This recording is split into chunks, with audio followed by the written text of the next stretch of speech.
Hey guys, welcome back to another 8:30 workshop video. This one is going to be showing my recently updated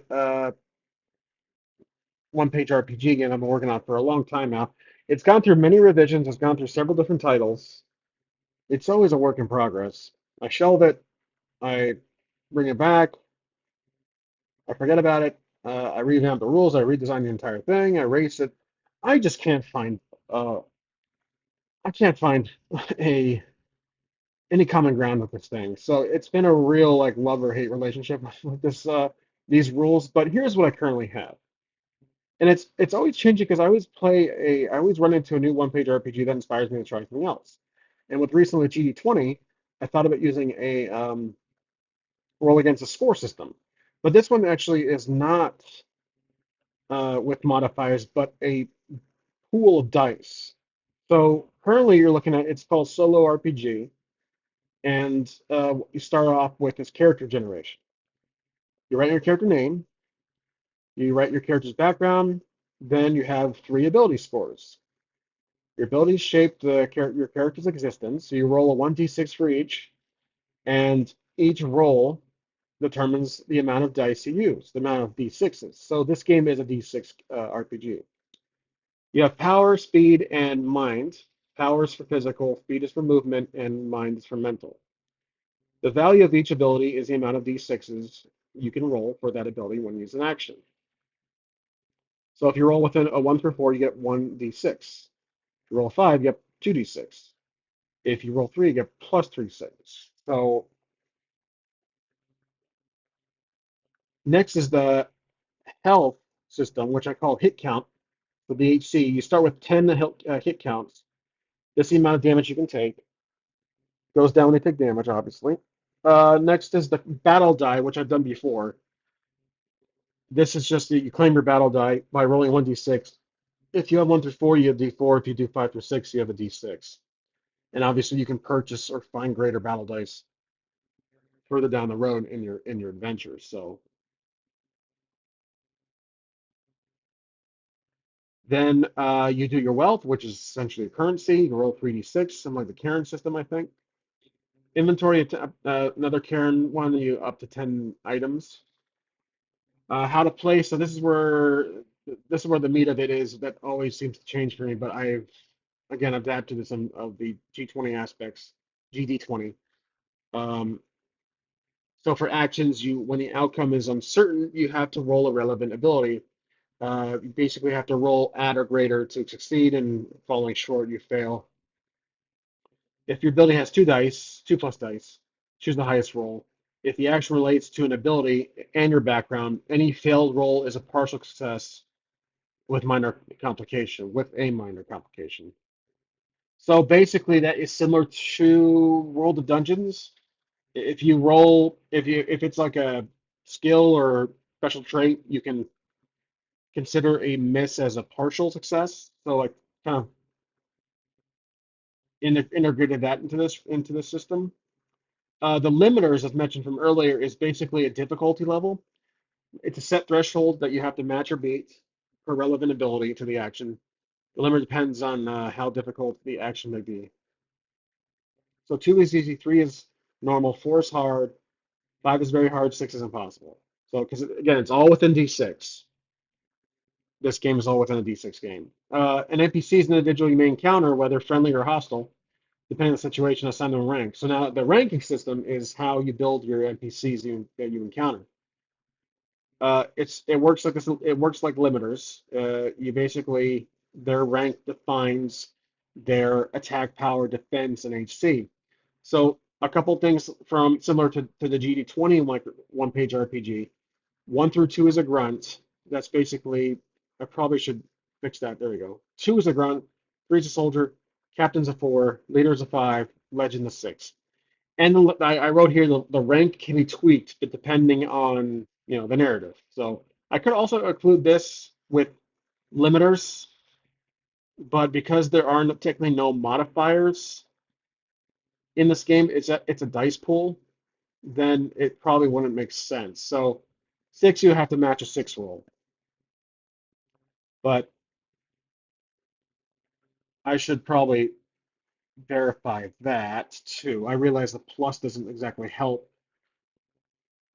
So there we go. Three, 1d6, 2d6, 3d6. That's probably more, that's probably a better clarification on that.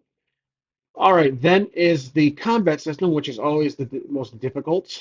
And I still have some space here left for probably one more further edits because I don't want to go beyond 2 pages. This is a one page RPG where you can print and flip. It's back-sided, double-sided. So combat, it's tracked by rolling. Let me see if I can zoom in for you guys. I'm seeing it's a little small in the font. There, that's better. Okay, all right. I hope that's a little better. I just noticed it was the font was a little small. Combat is tracked by rolling your battle die against your enemy opponent's rank. Uh, Track their HC based on their rank, which is tied to their HC. As their HC decreases damage, their rank also goes down. Each set of rolls is considered a turn. So if your battle dice is higher than their rank, the difficulty is the amount, extra space in there, of damage they take, decreasing their rank HC. If their rank is higher than your battle dice, the difference is the amount of damage you take, decreasing your HC. Any equal rolls of block are missed. So there is technically missing blocking, but that's basically an equal roll. If an NPC, so death is basically if an NPC's HC hits zero, the character dies. If your HC hits zero, your character dies. There is no backup system. There's no, on death's door system. It's just strictly you're dead, game over. Because this is really meant for short campaigns. Um, if I do ever decide to use my own engine in my next campaign, the Sector Void, which could happen down the road. I've done it before with the Misfortune, but that was fairly, don't recall if it was for a few episodes or not, but it didn't pan out so well. That's why I shelved it. But after playing GD20 a few times off camera, I was inspired to just revisit my system and say, "Oh, what? I do like the concept of against a number with one dice instead of rolling two dice or rolling an enemy dice in my own. So you're basically just rolling against a fictional number in your head, and you have to adjust it as you make strides. Um, but there is upgrades. So if this does pan out to be great, more than just a short campaign, I have these upgrades. There is no leveling system, as it says, only upgrades.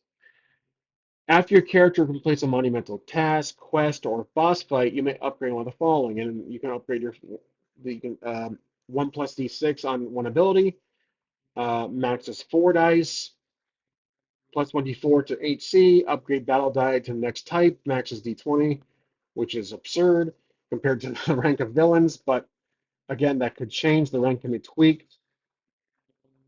I'll leave it like that. The rank because if you have dice of um, like these, because I think from here. Again, this I might modify and stretch a bit. These are okay for actions because you're only using a d6 technically at the core of the rule, right up here. But for villains, for the opponents, this can be greatly stretched, and this will change. This whole document will change. I'm just showing you guys what I have as of now. But in any event, um, and then the last one's a 1 plus additional focus, which I think I took out. Right. So focus was a previous. I probably should correct that. This was one thing I took out. It was basically what background is. Your character's background can help with a failed roll and turn into a partial success. So if you're experienced in that certain field, like if you're an engineer and your action has to do with repairing the ship's engine and you're an engineer. So that uses, I believe, mind. It's a mental action. Plus, I mean, it is physical, but you're more so using your mind and intellect to repair that ship's engine. You roll your mental action, your mind, whatever, how many dice you have. But if you fail and because it's your background, you can consider a partial success. So maybe you fix the engine, but you find more damage, or you fix it, but you don't entirely repair it completely. You have like a temporary band-aid on it and you get it fixed on later down the road. You have to dock somewhere. But that's basically what background kind of assists of. I had earlier in my previous version of this, before I recorded, I had things called a focus, which is your character's specialty. And then I had a thing called a regret, which was a character's lifelong regret, something that bogs them down their entire life. So that was a negative modifier. The focus was a +1 modifier on any roll. However, I took out any modifiers of sorts and strictly just stuck to the dice pool method for this page for the system. So I'm thinking that for these here, let's work on this together. So 2 for a grunt, 4 for a soldier, because if you start out this game, you can either get a D4, D6, and you most likely run into grunts more often than soldiers. Soldier, I think, would be 4, and then a captain might be a 6, a leader's probably a 10, and I think a legend would be maybe a 12 plus, depending on how you want to adjust it. But that's basically what I'd see. Again, if you can acquire a die that's a D20, that is literally your attack die, your battle die, and it basically emphasizes your attack defense. So I should clarify here, the battle die encompasses your attack and defense potential. And then you basically roll 1d6. So I keep forgetting the 1 at times with these. I don't know when it's necessary to put the 1 in front of the dice type, but I'm going to assume it's normal. I mean, it's for multiple. So I think I have it right here. So roll 1d6 for each ability to set a d6 count. And that's basically what you have. The value of each d6. Okay, I think this is good for now. So limiters, I think that's fair for it being limited to a d6 system for now. For now, my rules are a d6 system. Of course, I'm going to play test this like crazy outside of recording. But for the ranks, that's obviously the fictional number in your head, or you write it down to keep track of.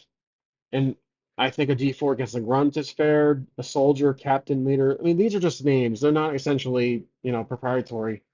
They can be changed. That's just it's basically just a placeholder until you create the character. So if you're against a certain alien race, but like if you think of yeah, grunts from Halo, so that's what I'm thinking about. Until you verse elites and then greater, the rank goes up. So, but that is really it, guys. That's my current version of my RPG that is always in flux, I should say. But currently it's called Solo RPG because I would use this for solo. If I have multiple characters, I would have multiple characters. So I was going to add a section down here for what I call kickoff. It's basically to get the story started, like your character's how he starts, how he or she starts, or if your character's a cyborg or a robot. If they start peacefully or hostile or neutral or on a quest or in progress of some going traveling somewhere, movement basically. But we'll see about that. But this is what I currently have as far as my engine is, and that's really all this video is about. But yeah, till next time, I'll see you guys on the next 8:30 RPG video. Thank you for watching.